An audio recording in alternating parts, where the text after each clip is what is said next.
International Committee of the Red Cross کا کہنا ہے کہ افغانستان کا شمار اس وقت دنیا کے ان ممالک میں ہوتا ہے جو عام شہریوں کے لیے سب سے خطرناک ہیں۔ تنظیم کی آپریشنل اپ ڈیٹ رپورٹ کے مطابق تشدد سے زخمی اور ہلاک ہونے والے کل سویلین افراد میں سے 50% سے زائد خواتین اور بچے ہیں۔ بدھ کو ریڈ کراس کمیٹی کی ویب سائٹ پر جاری کیے گئے اعداد و شمار کے مطابق اس سال کے پہلے 6 ماہ کے دوران تنظیم نے لڑائی میں شدید زخمی ہونے والے 49,500 افراد کو طبی خدمات فراہم کی، یعنی اوسطاً روزانہ 270 افراد کو۔ قندھار میں ریڈ کراس کی مدد سے چلنے والے میر وائز ہسپتال میں اس سال جون تک ہتھیاروں سے زخمی ہونے والے 2,366 افغانوں کا علاج کیا گیا۔ یہ تعداد گزشتہ سال کی نسبت 2 گنا زیادہ ہے۔ ریڈ کراس کے مطابق سال کے پہلے 6 ماہ کے دوران جسمانی بحالی اور مصنوعی اعضاء لگانے کے اس کے مراکز میں 7,000 سے زائد افغان رجسٹر ہوئے۔ ان میں سے 700 سے زائد افراد ایسے تھے جن کے جسم کا کوئی حصہ کاٹنا پڑا۔ ہماری نمائندہ مونا کاظم شاہ نے اسی بارے میں بذریعہ اسکائپ گفتگو کی نجم اقبال سے، جو انٹرنیشنل ریڈ کراس کمیٹی کے ایشیا پیسیفک سیکٹر کے سربراہ ہیں۔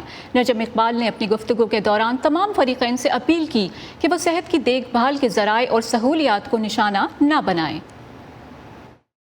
ہیومینیٹیرین آرگنائزیشنز، خاص کر ICRC کے چیلنجز کی اب بات کریں تو سب سے پہلی ہمارا چیلنج یہ ہے کہ ہمارا جو موومنٹ میں جو ہمیں ایک مقام سے دوسرے مقام تک جانے میں جو مشکلات کا سامنا کرنا پڑ رہا ہے، وہ یہ مشکل اس وجہ سے نہیں ہے کہ ہمیں کوئی جو فریقین ہیں ان کی طرف سے کسی قسم کی پابندی کا سامنا ہے، بلکہ یہ مشکل اس وجہ سے ہے کہ لڑائی کے درمیان جو بھی آپ کو جو سیکیورٹی درپیش جو سیکیورٹی خدشات لاحق ہوتے ہیں کہ to go near to the battle field, اس وجہ سے پھر یہ سارے مسائل جنم لیتے ہیں۔ ہمیشہ سے یہ اپیل رہی ہے تمام فریقین سے کہ جو ہیلتھ کا جو عملہ ہے، جو ہیلتھ کی جو سہولیات ہیں، جو ہاسپٹلز ہیں، جو ڈسپنسریز ہیں، جو بیسک ہیلتھ کیئر کی جو یونٹس ہیں، جو ایمبولینسز ہیں، ان کو ٹارگٹ نہ کیا جائے۔ طالبان جو ہے انہوں نے کافی علاقوں پر قبضہ کر لیا ہے، اس وجہ سے آپ کو کیا چیلنجز درپیش ہوئے ہیں؟ جو دونوں فریقین ہیں، طالبان اور جو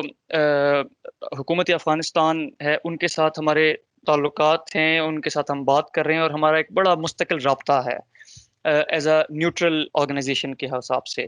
تو ہمیں تو اس وقت تک جو ہمارے کام کے حوالے سے جو تعاون درکار ہے وہ ہمیں مل رہا ہے، اس معاملے میں ہمیں ابھی تک ہمیں کسی قسم کی کوئی پریشانی کا مسئلہ درپیش نہیں ہوا۔ طالبان نے آپ کے وہاں رہنے پہ ابھی تک کوئی اعتراض اٹھایا ہے؟ کیونکہ وہ چاہتے ہیں کہ تمام فورن سروسز یا فورن فورسز جو ہے وہ وہاں سے نکل جائیں۔ نہیں، ایسی کوئی بات نہیں۔ ایک تو یہ کہ ہمارا پیورلی ہیومینیٹیرین مشن ہے، اور ICRC ایک غیر جانبدار ادارے کے طور پہ وہاں موجود ہے، اور ابھی سے نہیں ہے، 1987 سے ہے۔ ہم اس وقت بھی تھے جب طالبان حکومت میں تھے پہلے، اور ہم اس پورے تھرو آؤٹ عرصے میں ہماری ایک مستقل موجودگی رہی ہے افغانستان میں، کیونکہ ایک غیر جانبدار انسان دوست ادارے کی حیثیت سے ہم اکراس دی فرنٹ لائن کام کرتے ہیں، ہم ہر فریق سے رابطے میں ہیں، تو اس لیے ہمیں اس طرح کا کوئی مسئلہ درپیش نہیں ہے۔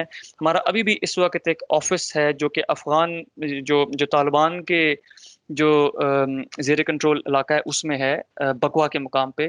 اسی طرح ہمارے بہت سارے ہاسپٹل جن کو ہم سپورٹ کر رہے ہیں، وہ کچھ طالبان کے کنٹرول والے ایریاز میں ہیں، کچھ حکومتی کنٹرول والے ایریاز میں ہیں۔